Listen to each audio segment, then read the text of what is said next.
How to open Moneybox Lifetime ISA. Today, I'll show you how to open a Moneybox Lifetime ISA to help you save for your first home or retirement step by step. First, download the Moneybox app from the App Store or Google Play.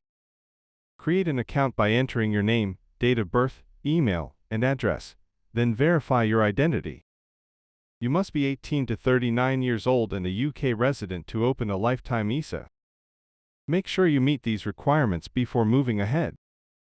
In the app, go to Accounts, Add Account, and select Lifetime ISA, LISA.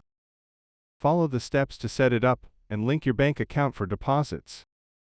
You can deposit up to £4,000 a year, and the UK government will add a 25% bonus, giving you up to £1,000 free each year. And that's it. You've now opened your Moneybox Lifetime ISA. Don't forget to like, share, and subscribe for more money tips. Thanks for watching.